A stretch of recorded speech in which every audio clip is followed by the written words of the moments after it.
નમસ્કાર વિદ્યાર્થી મિત્રો, નોલેજના વર્ચ્યુઅલ ક્લાસમાં આપનું ફરીથી સ્વાગત છે. આપણે ઇકોનોમિક્સમાં ચેપ્ટર નંબર 4 ચલાવી રહ્યા છીએ અને ચેપ્ટર નંબર 4 ની અંદર કુલ બે ભાગમાં ચેપ્ટર છે, જે મેં તમને શરૂઆતમાં વાત કરી કે પહેલો જે ભાગ છે બેન્કિંગનો અને બીજો છે નાણાકીય નીતિનો. આજે આપણે જે પ્રથમ ભાગ છે આ ચેપ્ટરનો બેન્કિંગનો એ પૂરો કરવા જઈ રહ્યા છીએ. અત્યાર સુધીમાં આપણે બેંક એટલે શું એ જોઈ ગયા, બેંકના પ્રકારો જોઈ ગયા, બેંકના પ્રકારોમાં વેપારી બેંક એટલે શું એ જોઈ ગયા અને છેલ્લે આપણે એ સમજ્યા હતા કે મધ્યસ્થ બેંક એટલે શું અને ભારતની મધ્યસ્થ બેંક કઈ છે, તો રિઝર્વ બેંક ઓફ ઇન્ડિયા. અને રિઝર્વ બેંક ઓફ ઇન્ડિયાની શરૂઆત કઈ રીતના થઈ, આ દરેક બાબતે આપણે ચર્ચાઓ કરી ચૂક્યા છીએ. આજના ચેપ્ટરમાં મિત્રો આપણે વાત કરવાના છીએ બેંકના કાર્યોની. મધ્યસ્થ બેંક જે છે બરાબર એ શું શું કાર્ય કરે છે. સૌથી પહેલા તો આપણે વેપારી બેંકના જ્યારે કાર્યો સમજ્યા તો આપણે જોયું પ્રાથમિક કાર્ય અને ગૌણ કાર્ય. પણ રિઝર્વ બેંક ઓફ ઇન્ડિયા જેટલા કાર્યો કરે છે એ દરેક કાર્ય ખૂબ જ મહત્વના હોય છે દેશના અર્થતંત્ર માટે, દેશની બજારો માટે. તો એનું કોઈ પણ કાર્ય પ્રાથમિક કે ગૌણ નથી હોતું. રિઝર્વ બેંક ઓફ ઇન્ડિયાના જેટલા કાર્યો છે બરાબર એ દરેક કાર્ય ખૂબ મહત્વના છે. એટલે આપણે એનું વિભાજન કરશું બે અલગ ભાગમાં.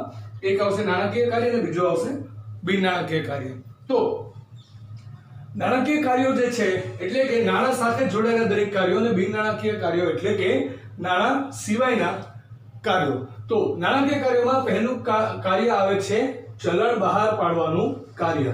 આપણે સિક્કા, નોટ્સ એનો ઉપયોગ કરીએ છીએ બરાબર. કરન્સી નોટ છે, સિક્કાઓ છે, 2 રૂપિયા, 5 રૂપિયા, 10 રૂપિયા કરન્સી નોટ આપણે સ્ટાર્ટ કરીએ તો 2 રૂપિયાથી લઈને 2000 સુધીની કરન્સી નોટ્સ અત્યારે આપણી પાસે અવેલેબલ હોય છે. તો આ બધી કરન્સી નોટ્સ અને સિક્કા બહાર પાડવાનું કાર્ય રિઝર્વ બેંક ઓફ ઇન્ડિયા કરે છે. તમે કોઈ પણ એક નોટ ઉઠાવો, કરન્સી નોટ, અને કરન્સી નોટની અંદર તમે નીચે વાંચો તો રિઝર્વ બેંક ઓફ ઇન્ડિયા અને સાઈડમાં પણ રિઝર્વ બેંક ઓફ ઇન્ડિયા લખેલું હોય છે. એક વાત મિત્રો ખાસ ધ્યાન રાખજો કે જ્યારે વાત આવે કે ચલણી નાણું કોણ બહાર પાડે છે તો એ સમયે તમારે એક ખાસ ધ્યાન એ રાખવાનું છે કે 2 રૂપિયા અને 2 રૂપિયાથી વધુ એટલે કે રૂપિયા 2 અને તેથી વધુના જેટલું ચલણ છે એ આરબીઆઈ બહાર પાડશે બરાબર. 2 રૂપિયાનો સિક્કો અને 2 રૂપિયાથી ઉપર 10 રૂપિયા સુધીના જે સિક્કા આવે છે અને 2 રૂપિયાની ચલણી નોટ અને 2 રૂપિયાની નોટથી લઈને 2000 રૂપિયા સુધીની જે ચલણી નોટો આવે છે એ બહાર પાડવાનું કાર્ય રિઝર્વ બેંક ઓફ ઇન્ડિયા કરે છે. 1 રૂપિયાનું નાણું જે સૌથી કરતા બેઝિક યુનિટ હોય બરાબર. આપણું બેઝિક યુનિટ શું છે? રૂપિયો. તો એક આખો રૂપિયો એટલે કે 100 પૈસા. એ 100 પૈસા એટલે કે 1 રૂપિયા બહાર પાડવાનું જે કામ છે એ નાણાં મંત્રાલય સંભાળે છે. તો 1 રૂપિયાનો સિક્કો નાણાં મંત્રાલય દ્વારા બહાર પાડવામાં આવે છે. 2 રૂપિયા અને 2 રૂપિયાથી વધુનું જેટલું ચલણ છે, સિક્કાઓ છે કે નોટ છે, એ દરેક વસ્તુ રિઝર્વ બેંક ઓફ ઇન્ડિયા બહાર પાડશે. 1 માર્કમાં અને એમસીક્યુમાં વારંવાર આ પ્રશ્ન પૂછાય છે બરાબર કે રિઝર્વ બેંક ઓફ ઇન્ડિયા કયું નાણું બહાર પાડે છે. એમસીક્યુમાં પૂછાય છે કે 1 રૂપિયાનું નાણું કોણ બહાર પાડે છે અને એમસીક્યુમાં ઓપ્શન આપ્યા હશે ભારતીય રિઝર્વ બેંક બરાબર, પછી નાણાં મંત્રાલય ભારત, પછી પ્રધાનમંત્રી ઓફિસ ને રાષ્ટ્રપતિ ઓફિસ ને ઓપ્શન્સ મૂક્યા હશે. તમારે એમાં ટીક કરવાનું છે નાણાં મંત્રાલય. 1 રૂપિયાનું ચલણ જે સૌથી બેઝિક ચલણ છે દેશનું, 1 રૂપિયો જે ગણતરીનો યુનિટ છે એ બહાર પાડવાનું કામ નાણાં મંત્રાલય કરે છે. 1 રૂપિયા સિવાયનું જેટલું ચલણ છે બધું ચલણ બહાર પાડવાનું કાર્ય રિઝર્વ બેંક ઓફ ઇન્ડિયા કરે છે. રાઈટ મિત્રો? તો હવે આવશે બીજું કાર્ય છે સરકારની બેંક તરીકે કાર્ય. આપણે જ્યારે કોઈ પણ જગ્યાએ કે કોઈ પણ આપણા વ્યવસાયની અંદર, આપણા બિઝનેસમાં કે કોઈ પણ પરિસ્થિતિમાં આપણે જ્યારે નાણાકીય વ્યવહાર કરવો છે તો આપણે શું કરીએ છીએ? આપણે ચેક આપીએ છીએ. ચેક કે બેંકમાં આપીએ છીએ? આપણી બેંક એટલે કે જે બેંકમાં આપણું ખાતું છે બરાબર. તો રિઝર્વ બેંક ઓફ ઇન્ડિયા જે છે એ સરકારની બેંક તરીકે કાર્ય કરે છે. સરકારને જ્યારે નાણું ચૂકવવાનું છે કે મેળવવાનું છે ત્યારે સરકારી નાણાંનું હેરફેરનું કાર્ય, સરકારી નાણું એક જગ્યાએથી બીજા જગ્યાએ ટ્રાન્સફર કરવાનું કાર્ય, એક દેશથી બીજા દેશમાં સરકારી નાણાંનો ઉપયોગ કરવા માટે અને મોકલવા માટેનું કાર્ય રિઝર્વ બેંક ઓફ ઇન્ડિયા કરી આપશે. જે રીતના આપણે અહીંયાથી બીજા કોઈના ખાતામાં નાણાં મોકલવા છે અને આપણી બેંકનો ચેક મોકલીએ છીએ એવી જ, અને આપણી બેંક એ બીજી બેંકના કોઈ અન્ય ખાતામાં એ નાણાં ટ્રાન્સફર કરી આપે છે. એ જ રીતે reserve bank of India Bharat સરકારના નાણાંની હેરફેર કરશે. એટલે કે ભારત સરકારની બેંક તરીકે રિઝર્વ બેંક ઓફ ઇન્ડિયા કામ કરવાની છે. પછી આવશે બેંકોની બેંક અને અંતિમ સહાયક. બેંકોની બેંક. હવે આપણી પાસે જે વધારાનું નાણું છે તો આપણે શું કરીએ છીએ? બેંકમાં જમા કરાવીએ છીએ, એના વળતરમાં બેંક આપણને વ્યાજ આપે છે બરાબર. બેંકને બરાબર, અને આપણે જ્યારે નાણાંની જરૂર છે તો આપણે બેંક પાસેથી લોન લઈએ છીએ અને વળતર આપણે બેંકને વળતરમાં વ્યાજ આપીએ છીએ. મિત્રો સેમ વસ્તુ રિઝર્વ બેંક ઓફ ઇન્ડિયા અન્ય વેપારી બેંકો માટે કરે છે. વેપારી બેંકો જેટલી છે એની બેંક તરીકે આરબીઆઈ કામ કરે છે. કઈ રીતના? વેપારી બેંકો પાસે જો વધારાનું નાણું હશે તો વેપારી બેંક એ નાણું રિઝર્વ બેંક ઓફ ઇન્ડિયાને આપશે અને વળતરમાં રિઝર્વ બેંક ઓફ ઇન્ડિયા વેપારી બેંકોને વ્યાજ ચૂકવશે.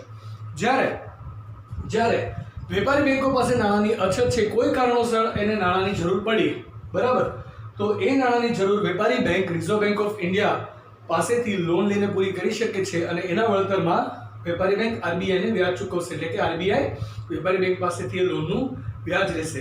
તો જે રીતના આપણે નાણાંનું ટ્રાન્ઝેક્શન બેંક સાથે કરીએ છીએ, નાણાકીય વ્યવહારો બેંક સાથે કરીએ છીએ, એવી રીતના બેંક માટે નાણાકીય વ્યવહારો આરબીઆઈ કરી આપશે, બરાબર. અને અંતિમ સહાયક પણ ખરા. કઈ રીતના? કારણ કે આપણે વેપારી બેંકોમાં જોયું હતું કે અન્ય બેંકોને મદદરૂપ થાય છે. આંતર બેન્કિંગ વ્યવહારો આપણે જોયું હતું, રાઈટ, નાણાકીય ફંક્શનમાં, કે જ્યારે પણ બેંકને નાણાં જરૂર હોય તો બીજી કોઈ બેંક પણ આરબીઆઈને મધ્યસ્થી તરીકે રાખીને લોન આપી શકે છે. અહીંયા જ્યારે બેંકને કોઈ જગ્યાએથી કોઈ હેલ્પ નથી મળતી ત્યારે બેંકના અંતિમ સહાયક તરીકે આરબીઆઈ બેંકને હેલ્પ કરી આપે છે અને બેંકને ટ્રાન્ઝેક્શન સર્વાઈવ કરવામાં મદદરૂપ થાય છે. તો એ હતો આપણો ત્રીજો વર્ગ. ચોથું નાણાકીય કાર્ય આવે છે શાખ નિયમનની કામગીરી. હવે શાખ સર્જન આપણે શીખી ગયા છીએ કે એક જ નાણાંની જે એક ડિપોઝિટ હોય, એટલે કે કોઈ એક વ્યક્તિ છે એણે બેંકમાં પોતાની જે થાપણ મૂકી છે એ એક થાપણમાંથી, પ્રાથમિક થાપણમાંથી આપણે કેટલી શાખ સર્જન કરી શકાય છે બેંક દ્વારા, એ જોયેલું. હવે શાખ નિયમનની કામગીરી એટલે શું?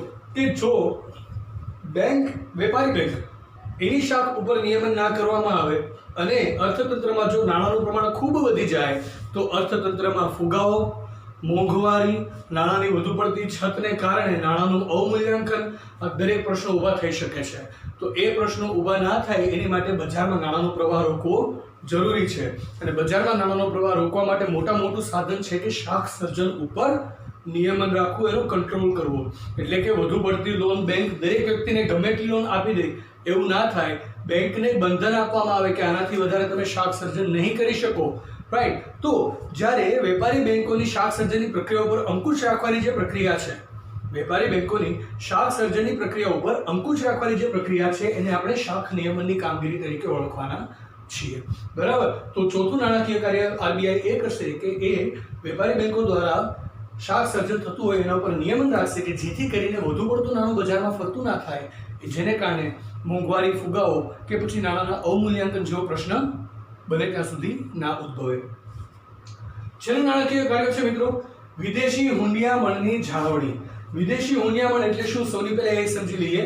વિદેશમાંથી આવેલું નાણું, વિદેશી ચલણ. વિદેશમાંથી જે વિદેશી ચલણ ભારતમાં આવે છે, બરાબર, જે ભારતમાં રોકાયેલું હોય એને આપણે વિદેશી હુંડિયામણ કહીએ છીએ.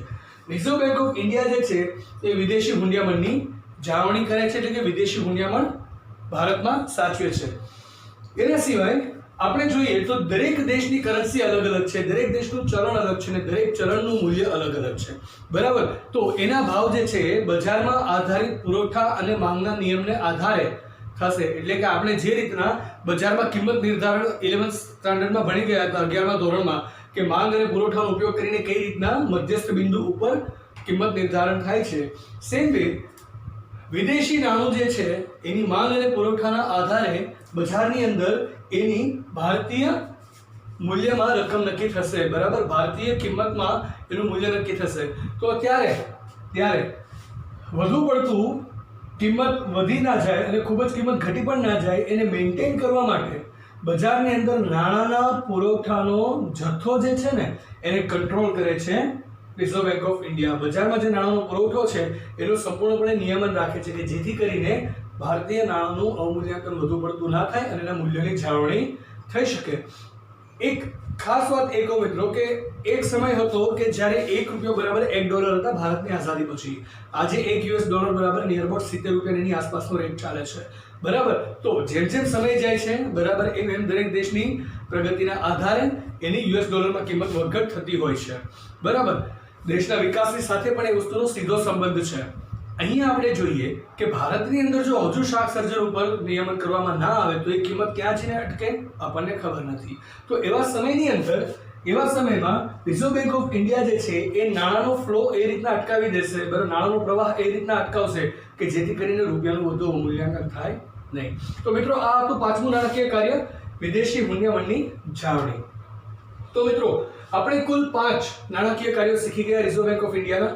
પહેલું ચલણ બહાર પાડવાનું કાર્ય કે જેની અંદર 2 રૂપિયા અને તેથી વધુનું જેટલું ચલણ છે એ રિઝર્વ બેંક ઓફ ઇન્ડિયા આપશે. બીજું છે સરકારની બેંક તરીકેનું કાર્ય, સરકારના જેટલા બેન્કિંગ વ્યવહારો છે રિઝર્વ બેંક ઓફ ઇન્ડિયા દ્વારા થશે. બેંકોની બેંક અને અંતિમ સહાયક, રાઈટ, દરેક બેંકને પોતાની બેન્કિંગ ફેસિલિટીઝ ત્યાંથી મળશે અને છેલ્લે એને ત્યાંથી જ હેલ્પ મળી રહેશે. પછી શાખ નિયમનની કામગીરી, બેંક જે શાખ સર્જન કરે છે એની ઉપર કંટ્રોલ કરશે. અને લાસ્ટમાં વિદેશી હુંડિયામણની જાળવણી, એટલે કે વિદેશી રોકાણ જે ભારતની અંદર હોય અને એની સામે ભારતીય નાણાંનું મૂલ્ય કેટલું રહેશે એ અહીંયા નક્કી થશે.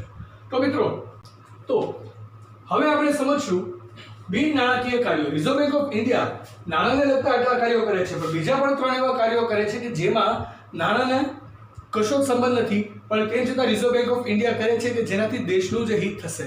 તો હવે આપણે જોવાના છીએ આરબીઆઈના બિન નાણાકીય કાર્યો. આરબીઆઈના બિન નાણાકીય કાર્યમાં પહેલું આવે છે નિયમન અને દેખરેખ. આરબીઆઈ જે છે, બરાબર, એ આપણા દેશની સર્વોચ્ચ બેંક છે. દરેક જે બેંક છે એની ઉપર, બરાબર, સર્વોપરી બેંક જેને કહેવાય એ છે. તો આરબીઆઈ નું પહેલું બિન નાણાકીય કાર્ય એ થશે કે બીજા જે વેપારી બેંકો કામ કરે છે, બરાબર, એ નિયમ પ્રમાણે ચાલે છે કે નહીં, ગ્રાહકોના હિત સંતોષાય છે કે નહીં, બેન્કિંગની જે પ્રોપર એક મેથડ હોવી જોઈએ એ જ ચાલે છે, લીગલ પ્રેક્ટિસ ચાલે છે, બરાબર, ક્યાંય ગેરકાયદેસર રીતે બેન્કિંગના વ્યવહાર થતા નથી, એના નિયમો બહાર પાડવા, એનું દેખરેખ કરવું, એ કામગીરી સૌથી પહેલા રિઝર્વ બેંક ઓફ ઇન્ડિયા કરશે. બીજું એનું બિન નાણાકીય કાર્ય છે પ્રોત્સાહન કાર્ય. મિત્રો બેન્કિંગના આટલા બધા ફાયદો આપણે શીખી ગયા છીએ, બરાબર. આપણે દરેક લોકો પણ જાણીએ છીએ કે આપણા નાણાંને સાચવીને રાખવું હોય તો એક બેંકથી વધુ સલામત જગ્યા એક પણ નથી હોતી. ઉપરથી આપણા જ નાણાં સાચવવા માટે બેંક આપણને સામે નાણાં આપે છે વ્યાજ તરીકે. અલગ અલગ થાપણોમાંથી તમે વધુ કમાણી કરી શકો છો, આપણે જાણીએ છીએ. તેમ છતાં ભારત દેશની અંદર આજની તારીખે લાખો કરોડો પરિવાર એવા છે કે જેના બેંક ખાતા હોતા નથી, બરાબર.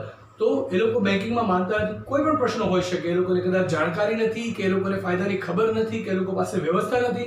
તો એ સમયે નાણાકીય જેટલા વ્યવહારો છે એ બેંક દ્વારા કરવા, અલગ અલગ નાણાકીય જેટલી સંસ્થાઓ છે એને પ્રોત્સાહન મળી રહે જાહેર જનતામાંથી, એની માટે લોકોને પ્રોત્સાહિત કરે છે, લોકોને બેન્કિંગ ફેસિલિટી યુઝ કરવી પ્રોત્સાહિત કરે છે. હમણાં જ એક્ઝામ્પલ આપું, આજથી 6 મહિના પહેલા ટીવી પર એક એડવર્ટાઇઝમેન્ટ ચાલતી હતી, ખાસ કરીને જેટલી ક્રિકેટ ટુર્નામેન્ટ હતી એની અંદર તમે જોયું હતું મ્યુચ્યુઅલ ફંડ ઇન્વેસ્ટમેન્ટ માટેની એડ હતી. તો એ એડ આપી હતી કોણે? એ એડ આખા ટીવીમાં દરેક જગ્યાએ દરેક ચેનલ પર પ્રસારિત કરી હતી રિઝર્વ બેંક ઓફ ઇન્ડિયાએ, કે જેથી વધુમાં વધુ લોકો બેન્કિંગ પદ્ધતિને ઉપયોગ કરવા માટે પ્રોત્સાહિત થાય.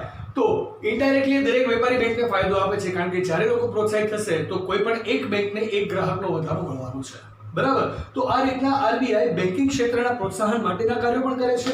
અને ત્રીજું બિન નાણાકીય કાર્ય આવે છે સમાવેશી વિકાસ, એટલે કે એક સાથે સૌનો વિકાસ થાય અને મહત્વની દરેક બાબતો જે છે એનો સમાવેશ થાય.